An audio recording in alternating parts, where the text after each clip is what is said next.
vamos dar continuidade ao estudo dos decretos de Deus, né? Do eterno decreto de Deus, pela Confissão de Fé de Westminster. Nós estamos estudando o capítulo 3 da Confissão de Fé de Westminster, que fala do eterno decreto de Deus, que diz o seguinte, na seção 1: a eterna pré-ordenação de Deus, desde toda a eternidade, Deus, pelo muito sábio e santo conselho de sua própria vontade, ordenou livre e inalteravelmente tudo quanto acontece. Foi o que vimos. Estamos vendo essa parte aqui.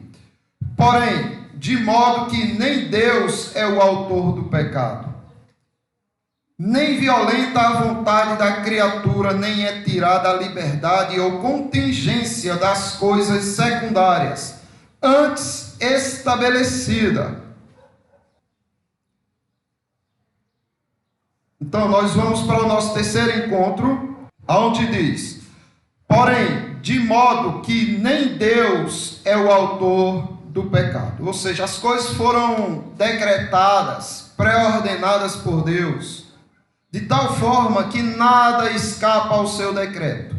Mas Deus assim o fez, de tal maneira que nem Ele, Deus, é o autor do pecado. Bem, meus irmãos, Tiago nós vimos que diz isso, não é? Ninguém ao ser tentado diga: sou tentado por Deus, porque Deus não pode ser tentado pelo mal e Ele mesmo a ninguém tenta. Vimos também 1 João que diz, capítulo 1, versículo 5: ora, a mensagem que da parte dele temos ouvido e vos anunciamos é esta, que Deus é luz e não há nele treva nenhuma. O pecado para as escrituras sagradas e para a cristandade é um fato, pois se trata de rebeldia contra Deus. Como diz em 1 João 3,4. Todo aquele que pratica o pecado também transgride a lei, porque o pecado é a transgressão da lei. E aí nós paramos aqui, não é?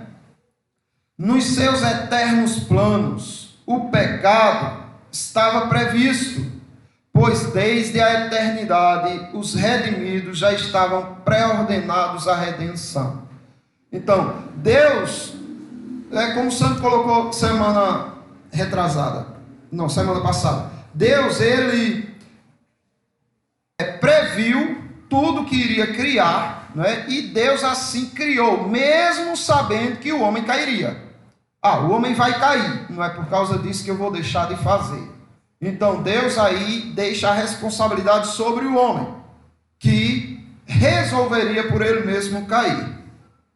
A prova disso é a redenção. Deus conhece os redimidos antes de criar todas as coisas. Observe o que é que diz em Apocalipse capítulo 13, versículo 8 a 9. E adorá-la-ão, falando da besta, e adorá-la-ão todos os que habitam sobre a terra, aqueles cujos nomes não foram escritos no livro da vida do Cordeiro, que foi morto desde a fundação do mundo. Se alguém tem ouvidos, ouça. Observe, desde a fundação do mundo, o Cordeiro havia sido morto. Por quê? Porque Deus previu que necessitaria redimir os seus eleitos.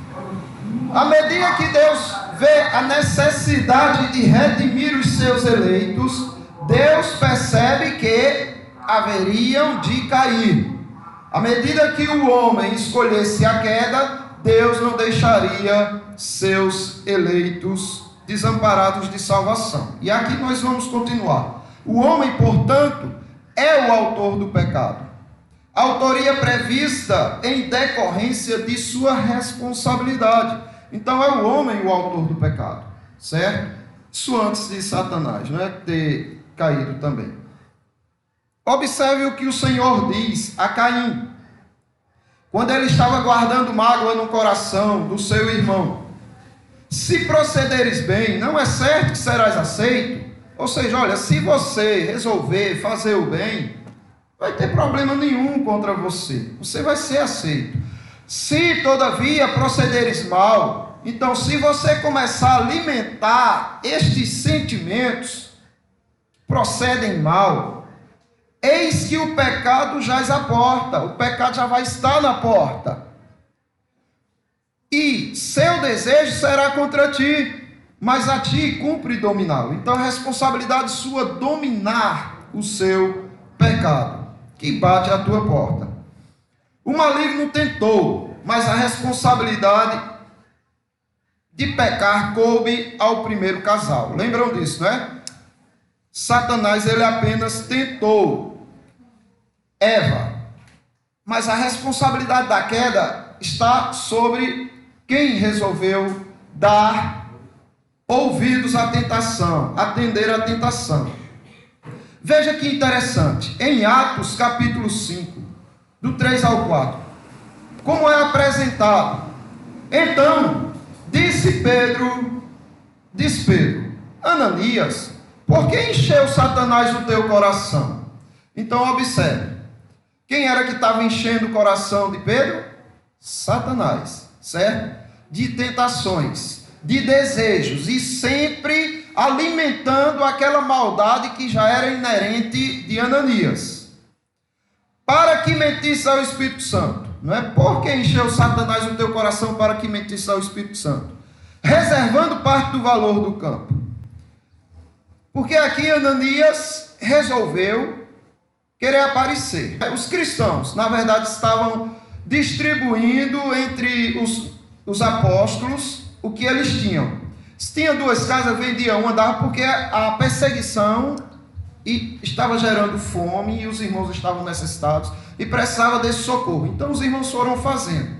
Aqui é destruído qualquer ideia de socialismo, certo? Porque o socialismo, o Estado obriga, tira de você para distribuir para os outros. Aqui Pedro está dizendo o seguinte: conservando, ou seja, a tua terra, porventura não seria teu? Não é? Se você conservasse o dinheiro, não seria teu? E vendido, não estaria em teu poder? Se você não quisesse vender, era teu. Se você quisesse vender e ficar com o dinheiro todo, também era seu. Como, pois, assentaste no teu coração este desígnio? Não mentistes aos homens, mas a Deus. Observe, acima ele diz: por que encheu Satanás o teu coração? Aqui embaixo ele diz: como, pois, assentastes no coração este desígnio? Ou seja, a responsabilidade sempre vai pesar sobre o homem, pessoal. Satanás vai pagar pelo que ele está fazendo? Vai.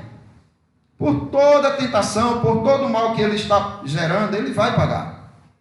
Só que aquele que dá ouvidos, que atende, que se guia por ele, é responsável e irá pagar também. Tudo o que é contestado contra o povo de Deus, Deus viu. Previu quando os escolheu e ainda assim os escolheu. E, portanto, isso não pode ser um incentivo para ele agora rejeitá-los. Ele conhecia o pior deles quando os escolheu, e sua eleição deve obter. Mateus Henry colocou dessa maneira, não é? Que, olha, Deus previu que o povo cairia, ele viu que os seus eleitos se rebelariam, e mesmo prevendo tudo isso, ele resolveu amá-los, escolhê-los, certo? E elegê-los para a salvação. Veja como eram os homens. Como Deus previu, né? Porque tem muita gente que diz assim: Deus escolheu um povo porque previu que esse povo o amaria. Porque previu que esse povo teria fé. Aí Deus escolheu o que ele previu. Não, Senhor. Eu vou mostrar aqui o que foi que Deus previu. Quando ele olhou para todos, sem exceção, para a raça humana no futuro, ele viu isso aqui. Da massa depravada, conforme as eternas previsões divinas, Deus retira seus eleitos. Então é dos depravados que Deus retira. Deus não tirou os bonzinhos dos depravados. Não, da raça depravada Deus tirou os eleitos. É isso, ninguém foi melhor do que ninguém para estar aqui hoje, para ser escolhido hoje. Romanos 3, do 9 por diante. Que se conclui, temos nós qualquer vantagem?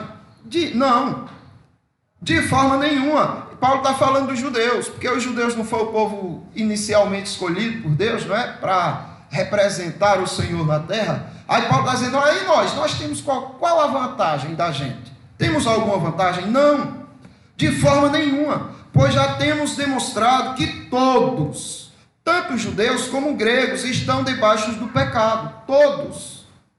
Como está escrito, não há justo, nem um sequer. Não há quem entenda, não há quem busque a Deus. Todos se extraviaram e a um se fizeram inúteis. Não há quem faça o bem, não há nem um sequer. Então vamos colocar isso na cabeça, tá certo? Entender definitivamente isso, que ninguém aqui é bom. Vocês estão sendo feitos bons, transformados dia a dia, cada vez mais em pessoas boas. Mas ninguém aqui é de si bom, porque não há um sequer. O raio-x do interior do ser humano é aquilo que nós vimos, né? A garganta é sepulcro aberto, uma língua de engano, veneno de víbora nos lábios, boca cheia de maldição e de amargura, com os pés velozes para derramar sangue. Nos caminhos dessas pessoas, no caminho do ser humano, só há destruição e miséria. Não conhecem a paz e não há temor nenhum de Deus diante dos seus olhos. Todos se fizeram culpáveis e sem direito.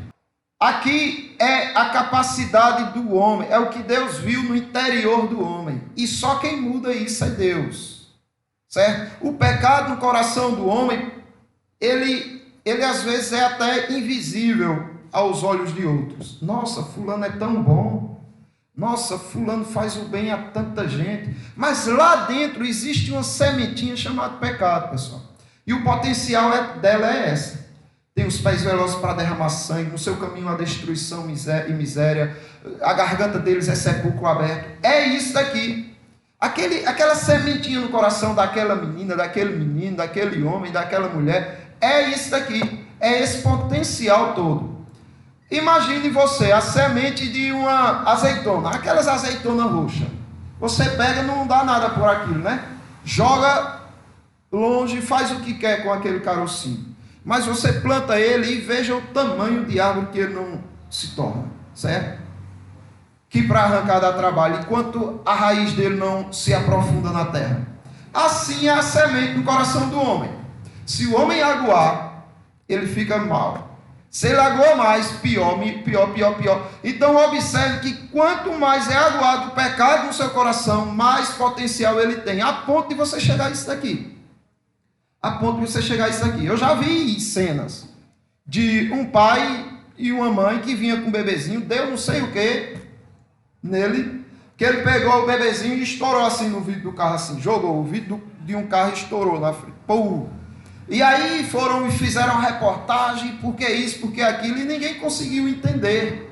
Porque era uma família que amava o bebê, era uma família que sempre foi exemplar. Pessoal, a capacidade do mal no coração do homem é desconhecida de qualquer um de nós. Ninguém conhece o potencial total que existe no coração.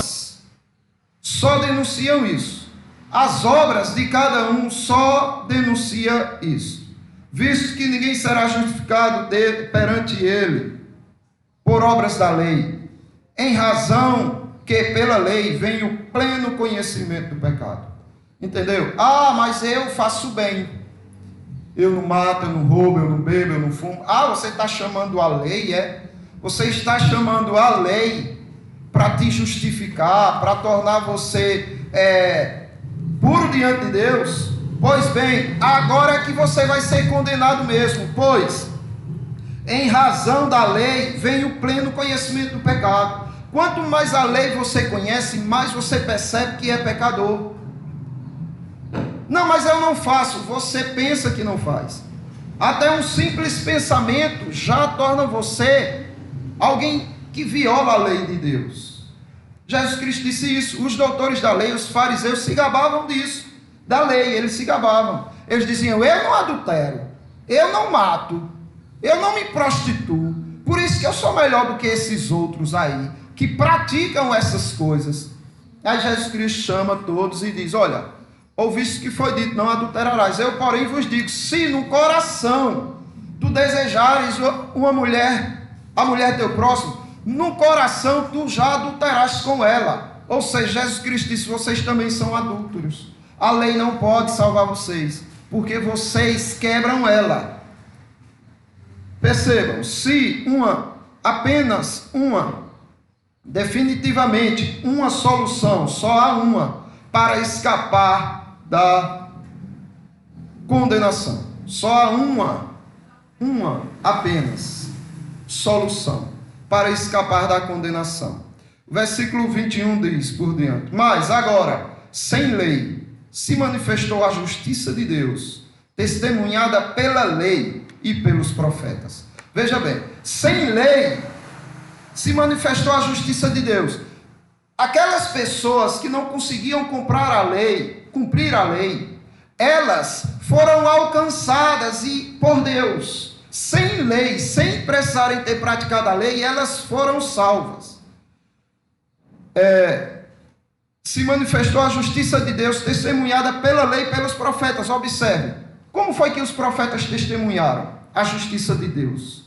Pela lei, a justiça de Deus. Os profetas e a lei testemunharam em Cristo. A lei foi cumprida.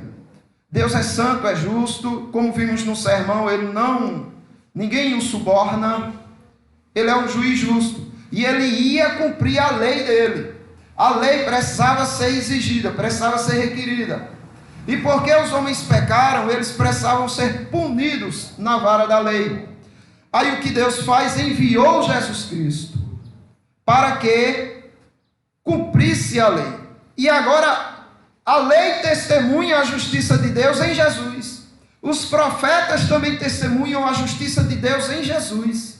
E diz: agora sim, a lei de Deus foi satisfeita, o Pai está satisfeito. E aí Jesus Cristo recebe a punição que nós merecíamos, para que essa justiça de Deus viesse sobre nós. E Deus agora está satisfeito em nós, porque o que ele tinha de indignação contra os nossos pecados já foi descarregado. O cálice de Deus, da ira de Deus, que era o inferno, foi derramado todinho. Não tem mais ira nenhuma no cálice dele para com seus eleitos, porque todo ele foi derramado em Cristo Jesus. E ele satisfez a sua justiça. Agora ele olha para o povo que recebeu essa justiça de Cristo e não tem mais ira para este povo. Justiça de Deus mediante a fé em Jesus Cristo, para todos e sobre todos os que creem, porque não há distinção. Alguém creu? Sim, então é salvo. Ah, mas ele é uma mulher. Não há distinção. Ah, mas é um negro. Não há distinção. Ah, mas é um rico. Não há distinção. Um pobre. Não há distinção. Deus não faz acepção de pessoas. Ele salva dentre todas as classes que existem. Ele salva entre todas as classes. Não existe uma melhor que a outra. Todas são iguais, mas ele escolhe dentre todas as raças, todas as classes, pessoas para salvar. Todos os crentes, todos, sem exceção.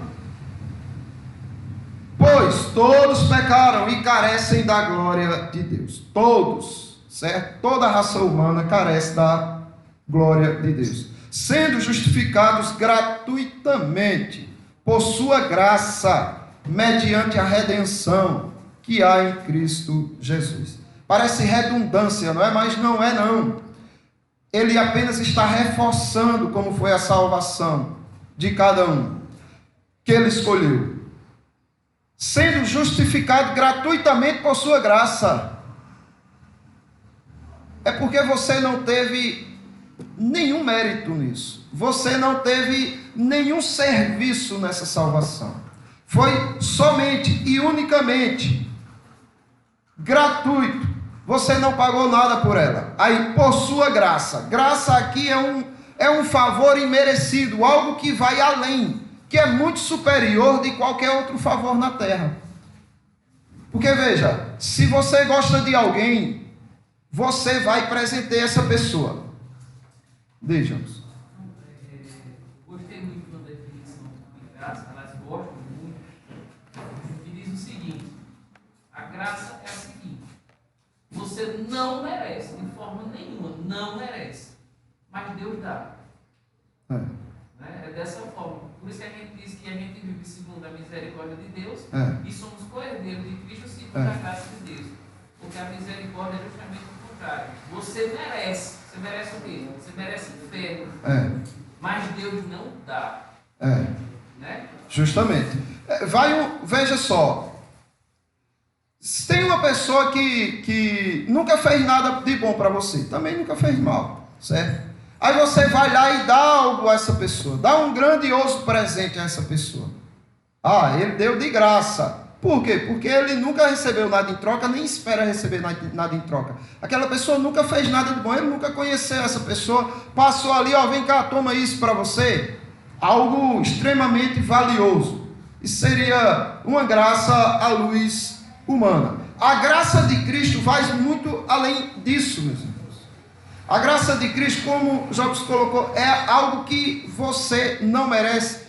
É algo que é como se você tivesse feito o mal para alguém e essa pessoa fosse e te presenteasse, te desse um presente.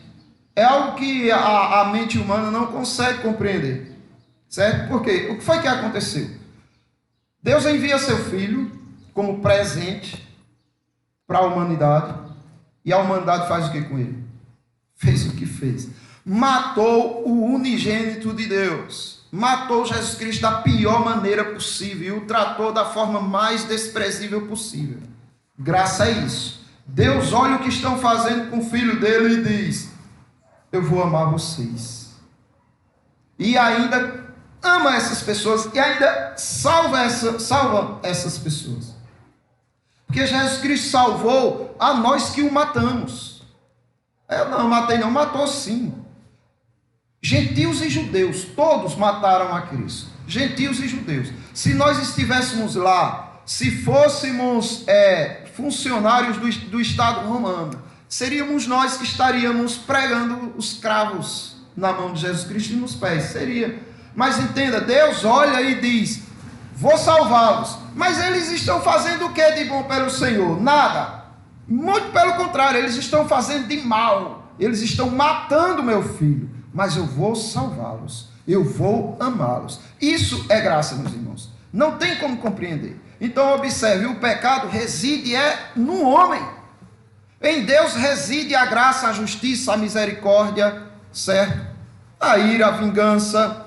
Uma alma convertida é uma marca arrancada do fogo, um milagre da graça gratuita e, portanto, não deve ser deixada como presa de Satanás, certo? Uma alma convertida é como uma marca que foi arrancada do fogo, certo? Que foi desarraigada do fogo, uma brasa, certo? Tem uma brasa ali no fogo, ela vai virar cinza. Aí você vai lá e tira aquela brasa do fogo, consegue salvar aquele pedacinho de carvão ali. Foi o que aconteceu com Josué. Mas observe o que é que diz aqui em Gálatas capítulo 1, versículo 3 e 5. Graça a vós outros e paz da parte de Deus, nosso Senhor Jesus Cristo, o qual se entregou a si mesmo pelos nossos pecados. Para quê? Ele se entregou pelos nossos pecados. Pelo quê? Para nos desarraigar deste mundo perverso, segundo a vontade do nosso Deus e Pai. E desarraigar quer dizer você arrancar por completo, sem deixar nenhum toquinho. É arrancar pela raiz e trazer para si. É como se Deus tivesse dito: olha, aquela árvore ali está em um lugar sujo, imundo. Eu vou trazer ela para o meu jardim.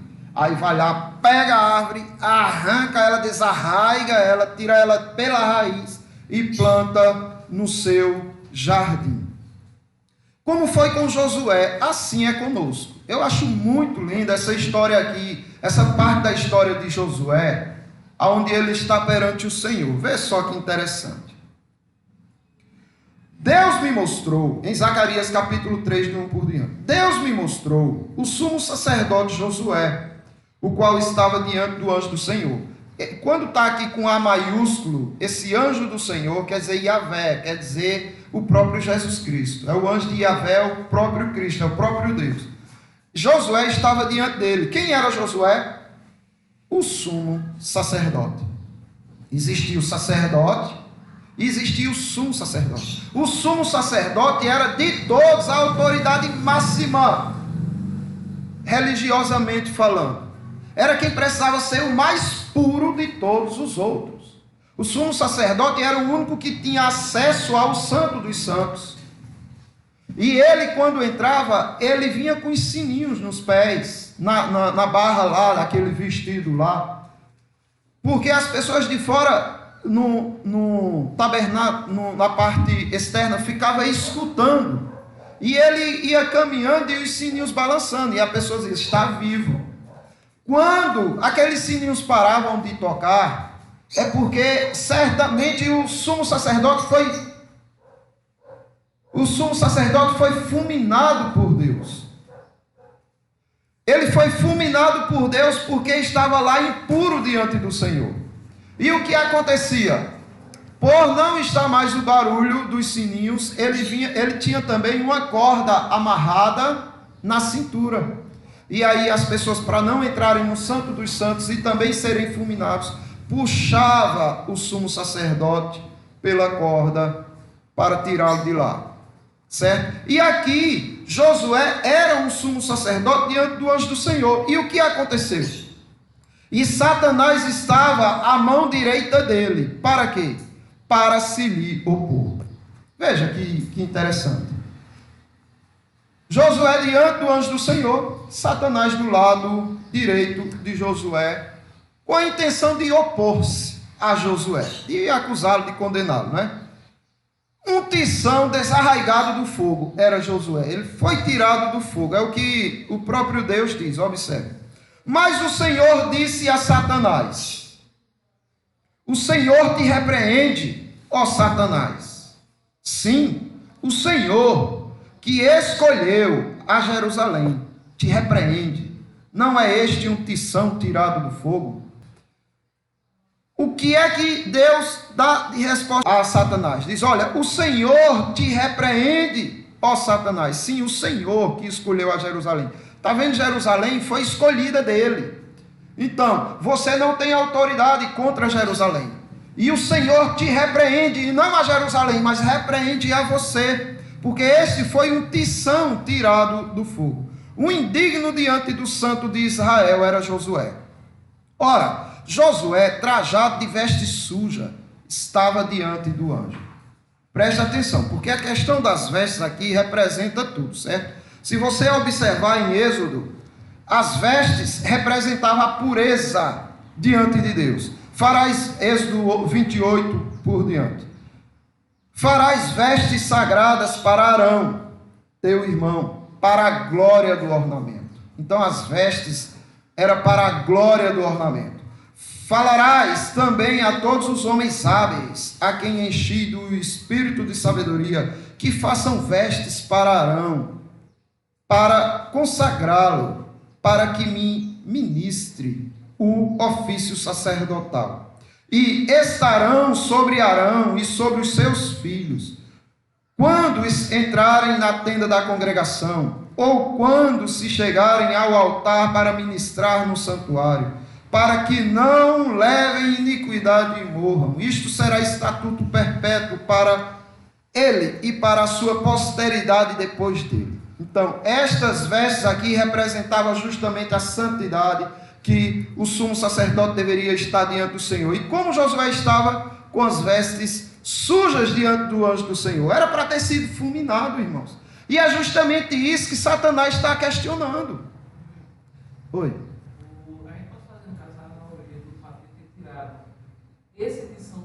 Ou seja, olha, esse camarada aqui, ele estava no inferno, eu que tirei ele aqui. Nessa analogia, quando vai na frente e fala a respeito das vestes, olha, porque ele estava todo sujo de pecado, por isso ele estava lá no fogo. Justamente. Eu escolhi Israel, como escolhi esse aqui, esse sozinho. Justamente, é isso aí a colocação, certo? Deus foi lá e disse, olha, tem um imundo entre outros imundos, eu vou escolher este para mim, e tira ele de lá. É lógico que quando Deus tirou, o sujeito veio imundo da sujeira que estava lá, né, naquelas trevas. Um indigno que foi feito digno, que é justamente o que acontece aí, veja. Tomou a palavra e disse aos que estavam diante dele, tirar-lhe as vestes sujas. De fato, não vai ficar. Diante do Senhor não fica ninguém com vestes sujas, né? Essas vestes aqui representam os nossos atos, certo? É um estatuto perpétuo. Então era para ainda estar hoje os sacerdotes com essas mesmas... Não, porque ali era um símbolo do que Cristo traria. Continua. Só que umas vestes espirituais, que representam a pureza, modéstia, né? e santidade.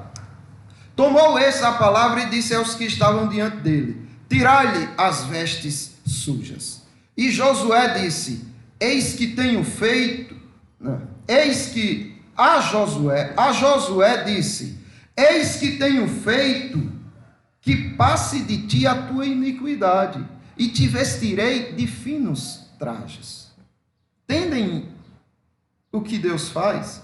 Não se pode acusar Deus de ter criado o pecado, pelo contrário, Deus limpa o sujeito do pecado. Deus é quem purifica o sujeito do pecado. Satanás tinha toda a razão de dizer, como pode estar aqui um sujo, um imundo diante da tua presença?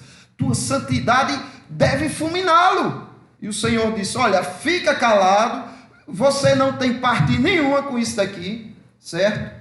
Eu te repreendo, o Senhor te repreenda, porque este foi um tição tirado do fogo. Eu vou ter um trabalho na vida dele, eu vou fazer algo na vida dele. E limpou, e colocou vestes finas, vestes novas, e a iniquidade de Josué foi tirada dele. É o que Deus faz conosco, com o Senhor Jesus Cristo, certo? E disse eu, põe-lhe um turbante limpo sobre a cabeça. Puseram-lhe, pois, sobre a cabeça um turbante limpo, e o vestiram com trajes próprios, e o anjo do Senhor estava ali. Veja, muito lindo isso. Em momento nenhum, o Senhor Jesus Cristo sai de próximo de Josué. Josué foi tirado do fogo por Jesus Cristo.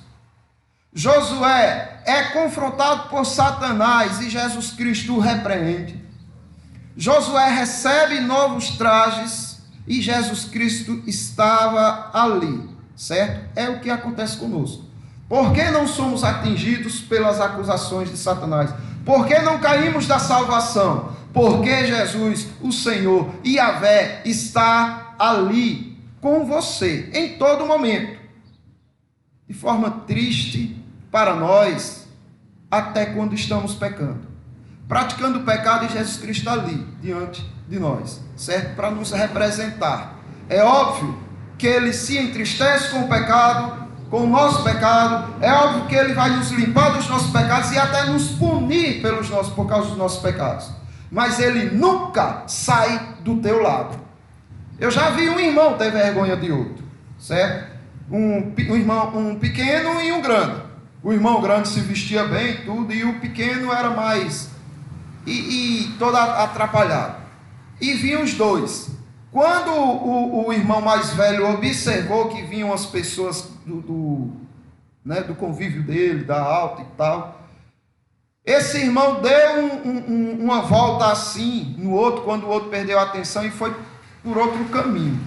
E eu, quando vi aquilo, eu disse, vixe, aí quando o pequenininho procurou, cadê meu irmão? Ficou procurando. Porque eu percebi claramente ali que ele teve vergonha do seu irmão. E Cristo? Cristo é aquele que não peca, é aquele que é puro, é aquele que é santo. E que não tem vergonha de ninguém que pertence ao Pai. Está ali ao lado dele o tempo todo.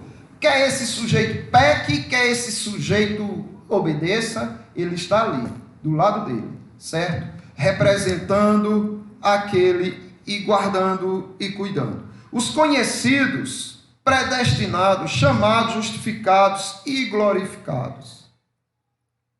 Observe o que diz. Porque aos que de antemão conheceu, também os predestinou, para serem conforme a imagem do seu Filho, a fim de que ele seja primogênito entre muitos irmãos. Então, Deus conheceu cada um aqui. Aos que de antemão conheceu, também os predestinou. Aqui esse conheceu é no sentido de elegeu. É no sentido de eu quero você para mim. Você será meu. Eu te amo.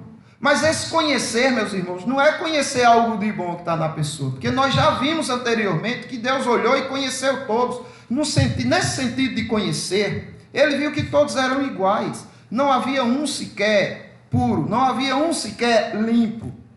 Mas esse conheceu aqui é dizer, olha, eu agora sou íntimo teu. Você vai ser meu e eu serei teu. Eu te conheço pelo teu nome, porque você foi escolhido por mim. A este ele predestinou para serem conforme a imagem de Jesus Cristo. Para que Jesus Cristo seja um entre muitos irmãos, o primogênito entre muitos irmãos. E aos que predestinou, a esses também chamou. Porque veja, ele predestinou você, então sua salvação já era certa. Você não podia ser condenado. Mas ele decretou não só que você seria salvo, ele decretou que você seria chamado para a salvação também. E aos que chamou, a estes também justificou. Porque Deus não iria te conhecer ou te escolher, Ele não iria te predestinar, Ele não iria te chamar e deixar você nos seus pecados. Não, porque Ele é santo e nele não há treva nenhuma. Ele precisa de santos na presença dele. Aí o que Ele faz? A estes também, e aos que chamou, a estes também justificou. Certo? Como? Fazendo com que Cristo pagasse pelos pecados deles. Fazendo com que a santidade de Cristo fosse passada para estes. Eles foram justificados. Eles não são justos.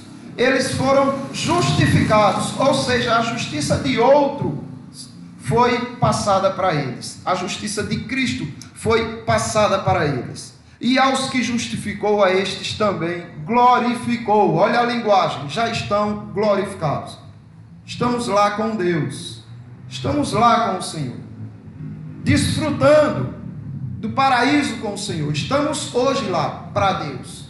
Entenderam? É tão certa essa salvação que nós já estamos lá. Isso aqui é uma ilusão. Porque na verdade nós já estamos lá para Deus, desfrutando. É tão certa essa salvação, é tão certa, que a gente já está lá. Veja bem, quem pode ser teu adversário diante dessa condição? Porque veja, em Deus não há trevas nenhuma, há trevas em você, ou pelo menos houve trevas em você. Agora em você há luz. Em Deus não há treva nenhuma. Você não pode acusar Deus do pecado estar no mundo, porque foi o homem, e só você conseguiu trazer o pecado para este mundo, e em você o pecado reina neste mundo. Mas o que acontece? Deus, que nele não há trevas e que não peca e que não pode ser tentado, nem tenta ninguém, fez o quê? Escolheu você, te salvou. E quem agora pode chegar à tua direita para te acusar de alguma coisa, para te condenar de alguma coisa? Não é isso que nós temos na palavra? Que diremos, pois, à vista destas coisas? Se Deus é por nós, quem será contra nós? Se o Santo de Israel é por nós, vai ser Satanás contra nós? E quem é outro que seria? Né? Quem é mais terrível que Satanás para ser contra nós? Satanás fracassou com Josué, Satanás fracassa com os irmãos, porque o Deus Santo de Israel limpou vocês dos seus pecados. O que Deus foi capaz de fazer por vocês? Lembram o que Ele foi capaz de fazer? Aquele que não poupou o seu próprio filho, antes por todos nós o entregou. Porventura não nos dará graciosamente com ele todas as coisas? Aqui, meus irmãos, é uma pergunta retórica. É aquilo, ó, o que é que Deus tinha de maior valor? A coisa mais preciosa aos olhos de Deus? O filho dele. Aí ele fez o que com o filho dele? Entregou o filho dele, ele não poupou o filho dele por amor a vocês. Aí Paulo pergunta, será que Deus vai negar alguma outra coisa? Ele não negou o filho dele, ele vai negar alguma outra coisa? Não, ele não negará, antes graciosamente ele nos dará, juntamente com Cristo, todas as coisas. Os protegidos e garantidos por Deus, o Pai, é aqueles a quem ele escolheu. Observe. Quem intentará acusação contra os eleitos de Deus? É Deus quem os justifica. Quem vai intentar acusação? Entendem? Aquilo lá que aconteceu com Josué é o que Paulo está perguntando aqui. Olha, o anjo da aliança, o anjo do Senhor, olha, Yahvé, Jesus Cristo está ao teu lado para te defender. Ele é o teu advogado. Satanás é o promotor que quer te condenar, que quer te acusar, mas o Filho de Deus, o unigênito de Deus, o próprio Deus, o próprio Filho está te defendendo, dizendo que você agora é limpo pelo sangue dele. Quem intentará acusação contra os eleitos de Deus, se é Deus que os justifica? Quem os condenará? Quem é que vai condená-los? É Cristo Jesus quem morreu, ou antes, quem ressuscitou, qual está à direita de Deus e também intercede por nós. Veja, ele está à direita de Deus, intercedendo por nós. O que ele fez com Josué, ele está fazendo conosco. E alguém poderia fazer vocês decaírem dessa graça, dessa salvação? Jamais. Deus decretou tudo, sim, inclusive a vossa salvação. Ele decretou que vocês seriam redimidos antes mesmo de vocês, de Adão e Eva existir. Antes mesmo do mundo existir, ele disse, redimirei o meu povo. Limparei o meu povo dos seus pecados. Que pecados, Senhor? Vocês verão. Suponha que os anjos perguntaram, né? Que pecados, Senhor? Não existe pecado? Vocês verão. E aí ele cria o homem, mesmo sabendo que o homem cairia, mas aí ele, desde a eternidade, já haveria dito, profetizado, determinado que o seu povo seria redimido. E de fato o foi. Certo, irmãos? Algum questionamento, alguma pergunta? Depois nós vamos ver a responsabilidade do homem, tá certo? Diga, irmão. Aí no caso de Josué, ele entrou com as vestes sujas no Santo dos Santos. Na verdade, irmão, o texto mostra que ele foi trazido para o Santo dos Santos com as vestes sujas. Mas ele não era consciente, não podia. A questão é que nós também somos.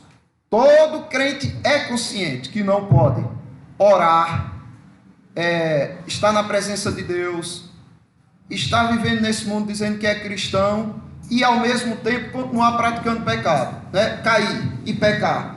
Todos nós somos conscientes disso. Mesmo assim a gente peca. Josué era igual a gente. É como diz lá, não é? Tiago, falando de Elias, não é? Elias era um homem semelhante a nós, sujeito às mesmas tentações. Ele tinha as mesmas fraquezas que nós, mas o Senhor sempre cuidou dele. A questão de Josué sabia, e quando Josué é tirado do fogo e trazido à presença do Senhor, Josué ali não está falando nada. É como se Josué estivesse completamente envergonhado ali. Como, por exemplo, quando a glória do Senhor desce no templo e Isaías tem a visão da glória do Senhor. O que é que Isaías disse? Ai de mim, vou perecer, porque sou homem de lábios impuros e habito no meio de um povo de impuros lábios. Morri, acabei-me, estou diante do Santo de Israel. Aí Deus diz, não, toca com a tenaz a língua dele, purifica ele. A dinâmica é essa. Deus, ele nos tirou, e quando ele nos trouxe, nós viemos sujos, diante dele. E agora ele vai fazer o trabalho de purificação. Que esse pecado de Josué foi diferente dos dois filhos de Arão. Não, a questão é o seguinte, veja, Os irmã. filhos de Arão, Não, eles foram fulminados. A questão é o seguinte, Deus, tanto ele, pronto, por exemplo, depois de Ananias e Safira, quem existiu, a senhora acha, vamos supor, existiu outras pessoas que mentiram contra o Espírito Santo? Como eles mentiram? pode ter mentido, agora que não está na lista. Não tá, mas naturalmente isso pode ter acontecido, né? E Deus não fulmina. Até hoje pode estar acontecendo pessoas aqui mentindo, né? Contra o Espírito Santo. E Deus não está fulminando. É porque Deus, ele se utiliza de exemplos. Existiram outros sacerdotes, sumos sacerdotes, que entraram na presença do Senhor de forma impura e escaparam? Sim, mas daquela punição naquele momento, mas depois vão receber. Sabe, Deus ele trata de forma diversificada com cada um. Não é porque ele puniu, por exemplo, a mim de uma maneira que ele vai punir na mesma medida e proporção a outros, né? Ele trabalha como ele quer. O exemplo dos filhos de Arão Ele também, né? e de Eli é que Deus queria dar exemplos para que o povo temesse. Deus não fazia toda vez daquele jeito, não, né? Deus, olha, mostrarei a minha santidade em quem se chegar a mim. Então aí o povo começava a temer, né? Teve um que falhou, mas aí Deus agiu de outra maneira e tudo. E ele vai agindo de diversas maneiras, só que corrigindo o seu povo para que o seu povo seja purificado. Inclusive, lá no caso, a senhora vai explicar no âmbito espiritual. Tá Deus, Jesus Cristo, Satanás. E Deus já está dizendo, tá vendo aqui, ó, isso é uma pessoa, isso aqui é o Jesus Cristo. Nós dá uma tira daqui, ó, da brasa, do fogo. E essa é uma brasa aqui, está vindo todo sujinho, mas é porque eu acho dessa maneira. E eu quero agir dessa maneira, mostrando para Satanás. Ali era aquela situação, no caso já do que a senhora falou, dos que foram fulminados, como o João bem disse. Ali foi um exemplo para onde? O povo viu que eles foram fulminados. Veja, o âmbito espiritual e no exemplo com a senhora também deu, que é muito pertinente, para o povo ver. Você veja que a narrativa lá só acontece no âmbito espiritual, viu? Tá só Deus, Jesus Cristo, né? E o Satanás. Ali é uma representação do que Deus fez conosco, porque nós fazemos igual. Nós nos apresentamos diante do Senhor impuros e o Senhor nos purifica. É como Jobs disse, ali é um sentido espiritual. Ali está no âmbito espiritual. Não quer dizer que Josué, se um dia falhasse, não seria fulminado. Ele poderia ser, fisicamente falando, né? Vamos lá para o âmbito natural. Josué entrou no templo do Senhor e agiu de tal maneira que Deus não se agradou. Deus podia fulminá-lo. Mas significa que ele não foi salvo?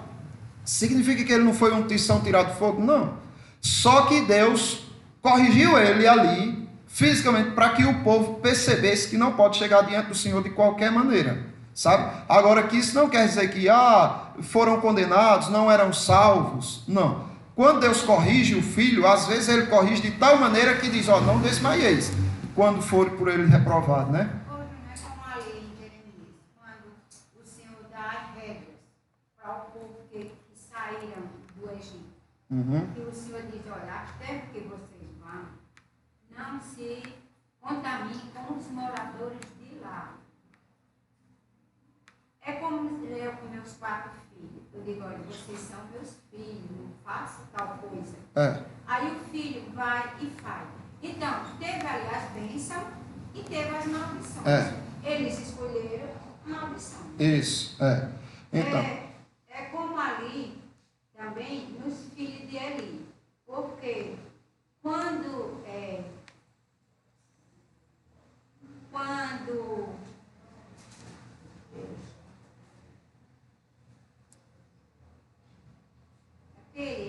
Samuel. Sim, quando Samuel falou para ele, então o Senhor falou para Samuel, e Samuel ficou temeroso para dizer a Eli. Aí ele foi e disse assim, Senhor, seja feita a tua vontade. Só que quando os filhos morreram, ele também morreu. Porque a Bíblia diz que ele estava sentado Então, dele, tudo consequência, né, irmã, do pecado. Tudo consequência do pecado. É porque as pessoas, Deus, como é cruel. Olha o que Deus fez para castigar o pecado. Não, é consequência do pecado. É o salário do pecado, é a morte. Então, O que eu quero dizer, Ju, é que com Eli e com aquele menino lá, o nome de Josué, Nadab e Abiú. sim, foi diferente. Quando eles dois morreram, Arão foi confortado. Não foi tão confortado assim, não. Eu sei, ele entrou em desespero, mas É. na mesma hora Josué... Não, ele se conformou, a senhora diz, né? falou com ele, sim. Ele se Enquanto conformou. isso, não teve quem consolasse Eli. Mas na verdade, se a senhora observar, o choque de Eli, além de ter perdido os irmãos, o choque maior foi saber que a arca do Senhor tinha sido levada. Porque diz, quando Eli escutou que os seus 2 filhos morreram e que a arca do Senhor tinha sido levada, ele de susto caiu para trás por ser gordo, quebrou o pescoço e tal. Mas aí o pânico dele foi maior do que o de, porque ali estava a questão da arca ter sido levada, né? É como se tivesse dito, olha, a santidade de Deus saiu do nosso meio. Deus deixou o povo levar a santidade dele para longe de nós. E aí foi algo extremo para Eli, né? Muitas histórias bonitas, muito edificadoras, e a Bíblia é toda edificadora. É quando Zacarias entrou para fazer o sacrifício, e lá ele demorou, pensando que ele tinha morrido. Só que quando ele saiu de lá de dentro, ele saiu mudo. Até João Batista nascer. E até Justamente, Deus age de várias formas, né? Você vê, por exemplo, quantas vezes Israel não sofria, a nação toda, porque alguém escondia um ídolo, né? Dentro da comunidade de Israel, né? Do povo de Israel. E Deus pesava a mão na nação toda. Às vezes Deus matava só a pessoa, não é? Como fez com Nadab e Abiú, quando fez com Uzá, como fez com Ananias e Safira. Mas às vezes não, às vezes Deus punia a nação toda. Existem várias maneiras, e com isso Deus nos ensina diversas coisas, não é? Mais alguém quer colocar alguma coisa, irmãos? Vamos orar ao nosso Deus.